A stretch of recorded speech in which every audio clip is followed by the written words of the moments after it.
Well, hey now, everybody. It's the Rob on Kiss 106 and 103gbfrocks.com.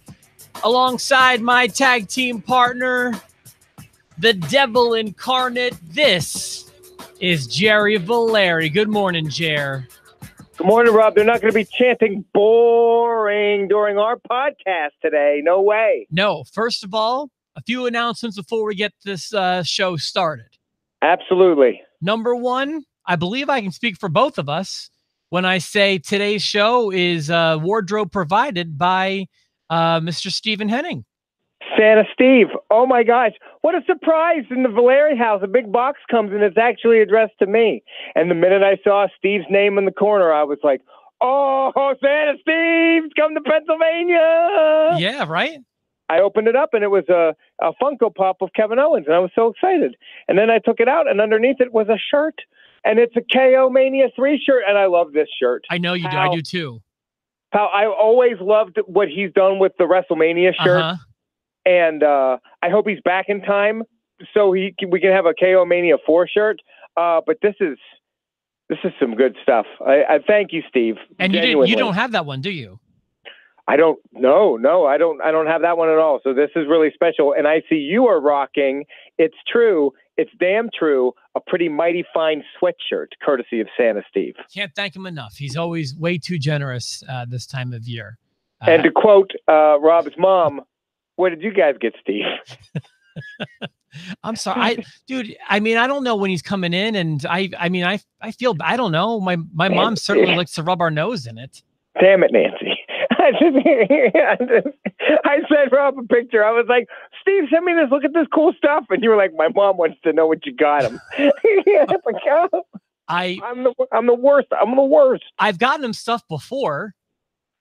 I know I've gotten him an Ultimate Warrior like ugly Christmas sweater that I saw him wear. It popped up in my time hop over the weekend. I'm making this promise right now. If I ever hit the lottery and I start buying everybody tickets to WrestleMania, I'm putting him front row. I've gotten him a book, like a coffee table book about like, I forget which one it was because there were several I was looking through. I want to say it was like the WrestleMania one, the 30 years of WrestleMania. Okay. So I'm not like totally a chump. Yeah. I've been a chump the past couple of years. It's just, I focus so much on the kids' Christmas that I forget everyone else in my life. This year it was so wedding, and it's been financially very tough this year, and also time-wise, and we still haven't gotten thank yous out yet. Like, we haven't forgotten about those, but my understanding is you have like 6 months or so before those start to become late. You're fine. So, but anyway. Thank you, Santa Steve. The other announcement, this is the last show of 2018, correct? Yeah, we decided that we'd rather go out on the bang of a pay-per-view than what could be a whimper of a Raw, although I hear that McMahon's announcement may turn out to be something pretty mind-blowing. So if we call it audible, I mean, we're both at work tomorrow, so we could if we wanted to. Correct. He keeps talking about it's Vince McMahon's shakeup. I assume, and I just jump right into it, based on what we saw last night, I assume Becky Lynch is now going to be on Raw. Okay, so I'm hearing that come January, there's going to be something major that changes wrestling for the better. Is that going to be NXT being one of the 3 official brands? I already consider NXT an official brand. I don't understand what that means. I do too, but I think that like when you do, I think what they're talking about when I read these rumors and hear about this is that when there's a superstar shakeup, anybody can go to any of the 3. They're treating it kind of like they did when they had ECW, which isn't a great example because that didn't go real well. We talked about this before, and I've kind of backed up my stance on this. I don't want that. I want NXT to be exactly what it has been. I don't know I think that they might change it up. What are you hearing is going to be the big altering January move? No real solid lead as far as what it could be, but I bet it has something to do with the Fox deal. A few things I know. I heard that Fox really wants Daniel Cormier on the announce team. I've heard that Fox really wants Ronda Rousey on SmackDown. And I've heard that Fox is paying so much that Fox is going to get what they want. So I don't exactly know what all is going to happen, but I'm hearing it's like it's bigger than a bunch of NXT call-ups. Good. Well, and plus Fox is paying a lot of money, but Fox is also Fox. This isn't FX. This isn't a Fox Sports. This is Fox. This is the same station that has The Simpsons. This is cable. This is big. No, it's not cable. Oh, I'm sorry. It's not cable. This network. This is network. This is real network television. People with rabbit ears can get this crap if they wanted to. And so they're going to take it more seriously than they do USA. It's just how it's going to be. So SmackDown's going to be treated kind of like the A show for a bit anyways, as long as Fox wants it to. I've heard it's also not going to be what I really want it to be, which for me is I want it to be an end of the brand split, but I don't believe that's what it's going to be. But it could be. It could be if they want to have like Rousey on Raw or whatever, yeah. They want Rousey on SmackDown. But if they want her on both, then they're going to have to do away with this brand crap. Or I would also love. I know they wouldn't do a major announcement for this, but man, if Raw could just be 2 hours, oh my God, my life would be so much easier. Yeah, it'd be better. But I think Becky Lynch, one way or another, is going to be on Raw, and it's going to start soon. And I think that's why she lost the championship last night to Asuka, and it's also why I'm not that upset about it. One thing I will say, and then we can get into it. I read it on Twitter, so I'm not going to take credit for the line, but I think it's really well done. You know, the way that the WWE has framed Baron Corbin to take all the blame somehow, the storyline general manager-elect is getting all the blame for the terrible writing and the historic low ratings of this show that is really Vince McMahon's fault. And Vince McMahon's going to come out tonight and then make it all better with this huge announcement because they got rid of Baron Corbin. And someone wrote, what they're doing with Baron Corbin is a lot like when a little kid has an imaginary friend and blames like a broken lamp on it. Only this time it effing works. Yeah. It's unbelievable. Like Baron Corbin's getting real shoot heat.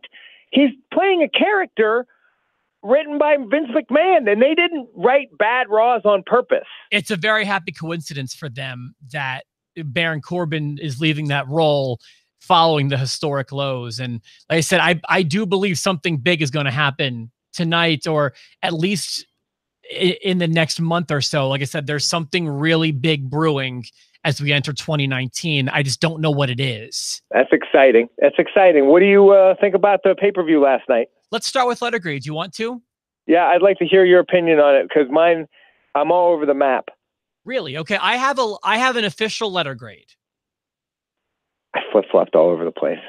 Can you tell me yours? Because I'm locked into a letter grade. Sure. So like here's why I say I'm all over the board. I'm all because I thought there were some A+ matches on that card. I thought there was like a match of the year candidate on that card. I thought there was some pretty interesting stuff, some cool payoffs. I also thought there was some really bad stuff on this card. I thought there was some really bad ideas.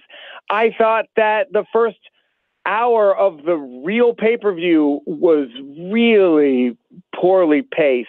I thought the kickoff show was just, oh God. And then I thought that this pay-per-view was like 7 hours longer than it was. Like it felt so long to me. They could have really benefited from canning that pre-show and putting those two matches on the main card. I mean, yeah, and Seth Rollins and Dean Ambrose are going to catch a lot of flack, and I'm not by any stretch going to defend them and say they put on a good wrestling match. They gave everybody a storyline-driven match when everyone wanted to see a fight. But I think that a lot of the boring chants and a lot of the brutality they got from the fans is coming from the fact that they were match 11 of 12 on what was just an exhaustingly long pay-per-view. I got to give it a D. Okay. But I liked a lot of stuff. So like I'm probably going to go up higher maybe. I'm flabbergasted. I gave it a D. Okay. I gave it a D, but I liked the race stuff and the main event was awesome. I mean, I don't know. I gave it a D. Well, I guess the jolly old fat man strikes again, because we had very different reactions to the show last night. Holy cow.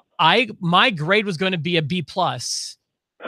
I can be talked down to a B, but if you're talking about the calendar year, to me, it was this and Hell in a Cell for a pay-per-view of the year. Now, I'm going to factor this one into next year's posties.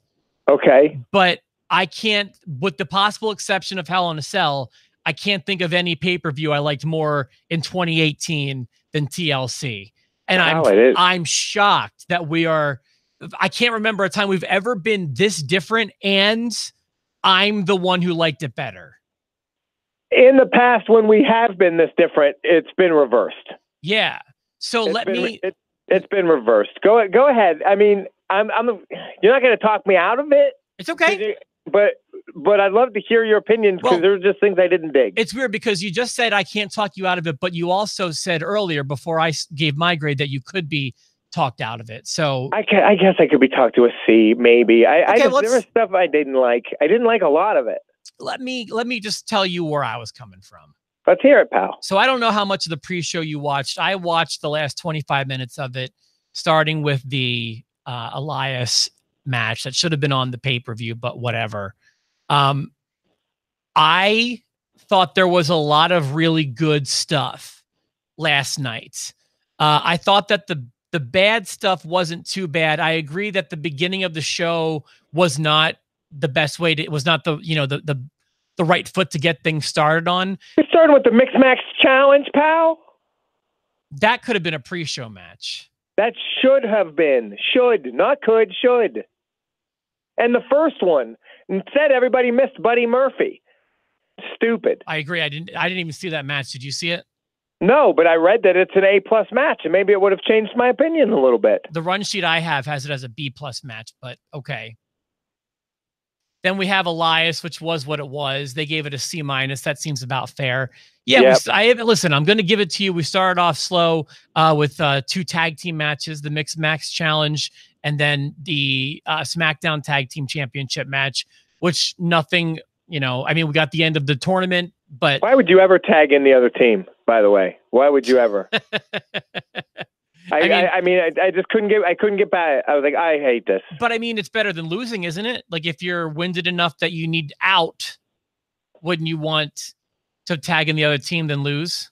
Put me in a bad mood. And I was in a good mood when I started this pay-per-view because I watched the Steelers win. And I was I was like, oh, this is... Okay. So I'm with you so far. It could go either way. It is what it is. It's worth mentioning, I thought Natty and Ruby Riott did a fantastic job. I thought that match was great.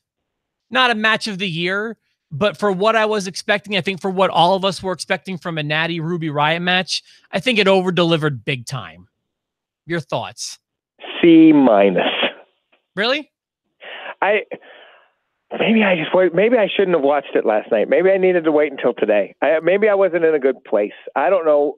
I didn't enjoy that match either. So this had the added excitement for me of I needed Natty to win to stay alive for the Lock of Destiny. I wanted the Dead Dad table to come into play, and it never did. They hedged their bets on the Dead Dad table and brought out a Ruby Riott table. That was a nice touch, though, I thought. That was okay. I liked the Ruby table. I liked the spot. I liked Liv Morgan going through the table. I liked Sarah Logan going through the table. Everything. I don't know. I liked the whole thing. I like how she disposed of all of them. She really got the crowd behind her. She really told a story with the glasses and the tables. I mean, listen, Natty did, and I think that's where you're looking at it. I think you're looking at it through rose-colored glasses, because you're looking and you're like, oh, Natty put on a better match than I ever would have expected, so that's good. And then later you're going to tell me the Nia Jax match was better than expected, because it would, of course, be better than expected, because Nia Jax's matches usually suck, and this didn't suck, but it's still not good. And no, so Natty put on a good match last night. Natty and Ruby put on a good match. Okay. Way better than Ronda and Nia, in my opinion. Because everything I'm reading is giving that Nia Jax performance way too much credit. Okay. Let's keep going. Finn Balor and Drew McIntyre, it was there. Okay. I enjoyed it enough, and I was surprised that Drew McIntyre did not win. Yeah, I think that's just because everyone knew he was going to, that it was one of those things. But that was another one of those big surprises where it's just like, there were a few of them last night where, like, I mean, who expected Asuka to win? We'll get to that later. But I did enjoy the Baron Corbin getting beat up by everybody and then pinned by Braun Strowman. I enjoyed that. That was a good payoff. Yeah, and that was like, so that's what we're looking at. Like, what do I like from a pay-per-view? I want good matches. I want storyline progression, and I want water cooler moments. So I feel like we're on our way. Let's keep moving here. We've got Rey Mysterio and Randy Orton in another match that I thought was awesome. I liked that match. I did. I told you there were matches on here that I really, really loved. D might be too harsh, but between this match and Natty's match, I thought there was so much innovative offensive moves I have never seen before. And I was like, wow, never saw, a wrestler slide on a chair like a sled onto Randy. Or like, I thought that was cool. I never saw those 4 chairs set up like that and, have that finish the way it went and, kind of went pretty smoothly. And I thought they did a really good job. So there's that. Booyaka, booyaka. And then, yeah, we didn't even mention the, I guess you did, but my run sheet doesn't mention the storyline squashing of Baron Corbin. I think that's important, and it was fun, and it wrapped things up for Heath Slater too. He had a little story in there. A substantial storyline progression, whether we like it or not. I mean, yeah, it involved Baron Corbin and Heath Slater and all that stuff, but it really, it's got us all talking about what's going to happen tonight. So there's that. Ronda Rousey and Nia Jax, I'm with you. It wasn't like this thing here, CBS Sports, they're giving it an A-.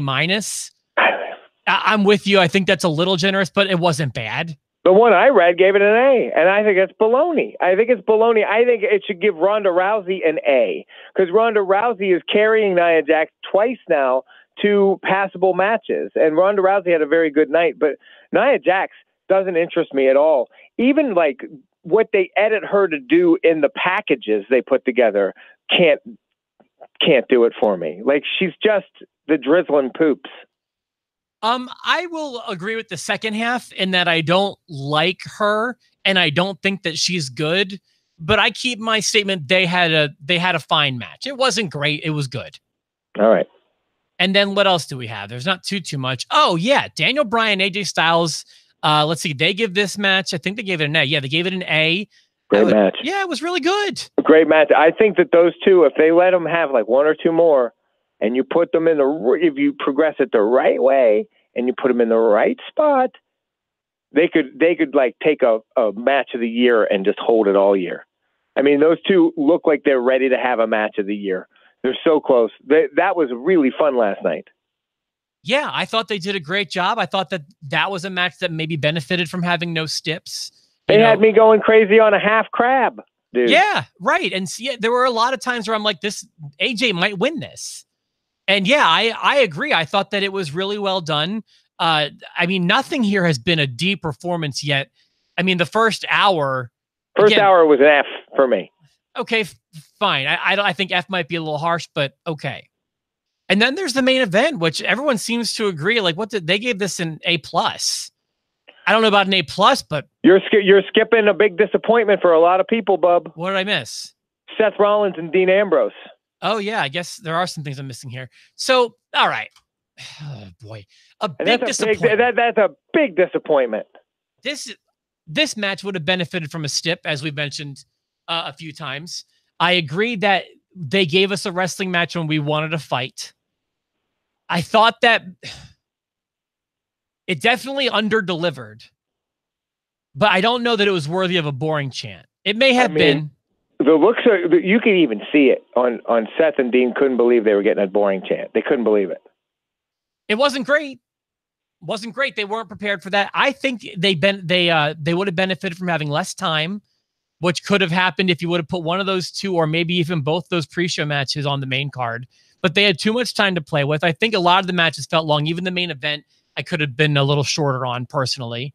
The whole pay-per-view felt long. I think it was longer than Survivor Series. It kept time. I mean, it was done before 10 my time. That was long. Felt long. Survivor Series may have been a little short. I don't know. 4 hours is too long, though. I think 3 hours is a good length for a pay-per-view. It's a bad length for a Raw. It's a good 5 hours if we're being serious. 5 hours, man. I don't watch pre-shows, though. I know, but then they're putting Buddy Murphy matches on pre-shows, and they're putting Elias on a ladder match. Like, why would you put those matches on the pre-show and not the mixed match? All right, I'm getting upset again. Keep going. Well, and then there was the main event, which I think we can all agree was awesome. Which, by the way, this is, in my opinion, the first time that the women organically stole the show and earned the main event. So to that, I'll go ahead and clap, because at Hell in the Cell, I think that we manufactured the women's revolution. I think that we manufactured that main event to pat WWE on the back. And I think that this time, the genuine, most compelling storyline, and even potentially the best match last night, was put on by 3 amazing SmackDown women. Absolutely. And I'm telling you, it's been the most interesting part of the WWE since before Survivor Series. And it's paying off. And if they can keep this momentum, it will not only be the main event at WrestleMania, but it will be worthy of it. Yeah, as long as they're worthy of it, I'm totally cool. We criticize when necessary, and we compliment when necessary. And I'm nothing but compliments to their performance last night. I would say a little long, but even, I mean, you had some water cooler moment with Ronda. No one even saw the Ronda thing happening. No, and she got heel heat with that. Yeah, man. I mean, it was pretty awesome. It was good, you know, and a lot of credit needs to go to Asuka too, because everyone's just written her off, including myself. Okay, what do you mean? And she performed really, really well last night, and I think she could be a pretty good champion. Like, we'll see, but I thought there's no way she's going to win it, and then she wins it, and it seems legitimate, and she really put her body on the line last night. Like, what I mean is, you have Charlotte and Becky in this main event, tables, ladders, and chairs match, and I feel like Asuka didn't belong. And then last night in that match, she showed to me that she belonged. Yeah, don't forget, she's still the same person who got called up, who, you know, was the NXT champion of the women's division for longer than CM Punk was, who was undefeated for a very, very long time. Vince just didn't believe in her. Yeah, she's been kind of written out of things. I'm glad to see that she's, you know, finally not an afterthought of the women's division anymore. But I think it's really because they want to get Becky over to Raw. Is it Becky over to Raw, or is it Ronda over to SmackDown, pal?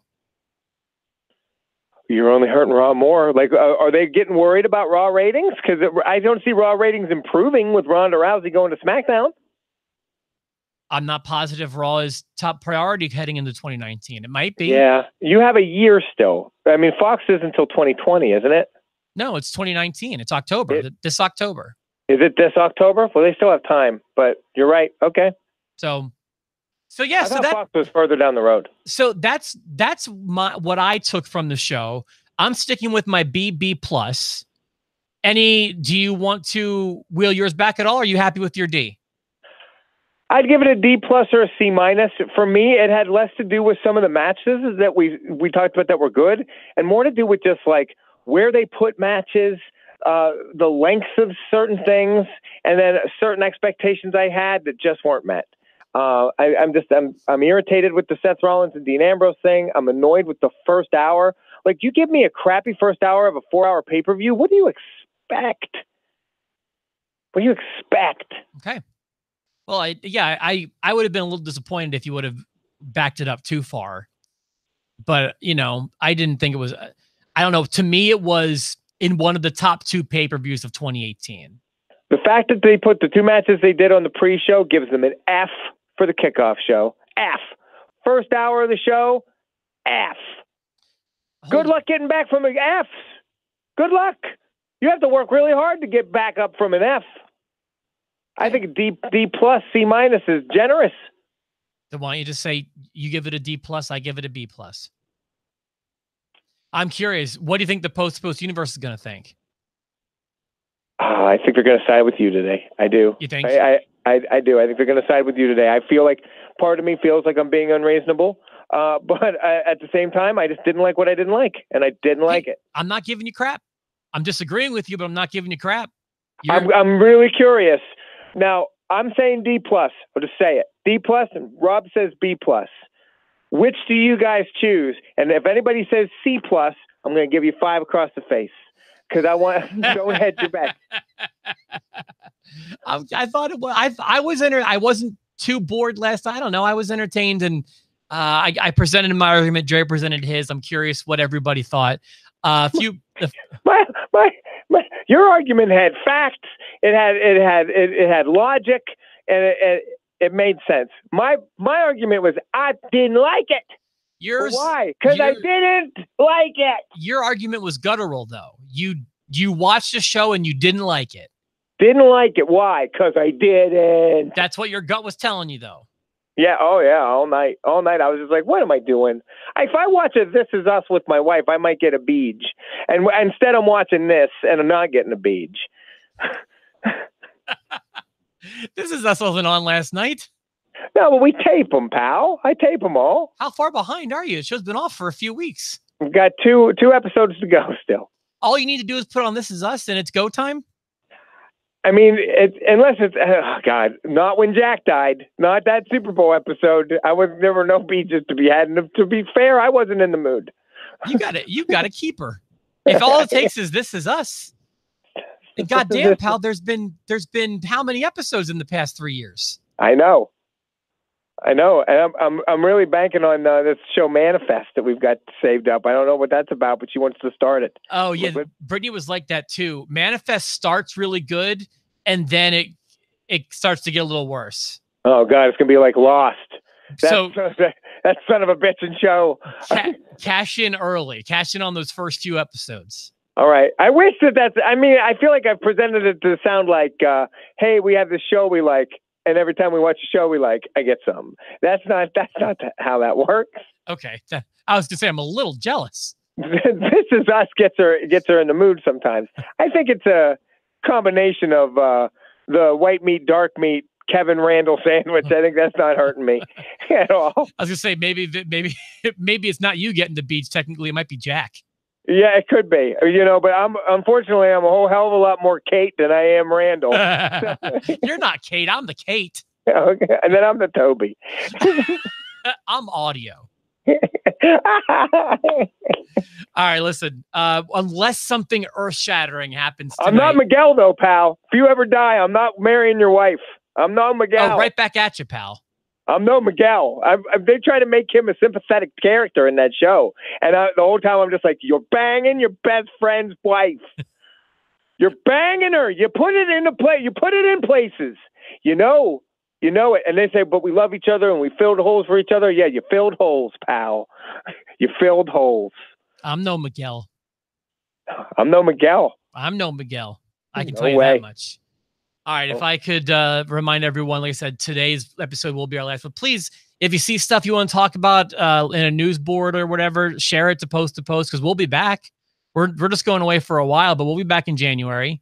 Yeah, and we want to know, who are you? Are you a Randall? Are you a Kate? Are you a Kevin? Are you a Jack? We really want to know, are you Jerry or Rob when it comes to last night's show? In an unexpected turn, Jerry trashes the show, and I praise it. So I'm a B+, Jerry's a D+. That show's a hog-washing piece of crap, bottom-feeding hunk of garbage. Yeah, he's being a little rough on, if you ask me. If I could close the show out today, Jerry, I know you sometimes do some goofy things to wrap things up. I just want to pull a Jerry Valeri, if I may. Please, go ahead.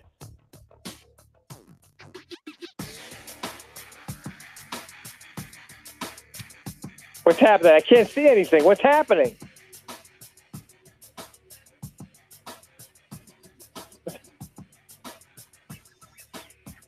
I can't see anything. What's happening? I'm taking off my hoodie to reveal the exact same shirt underneath of it. Oh, that's amazing. I can't see it, though. We'll see you in 2019. Maybe. I can't see anything. Why can't you see? I can't see a goddamn thing.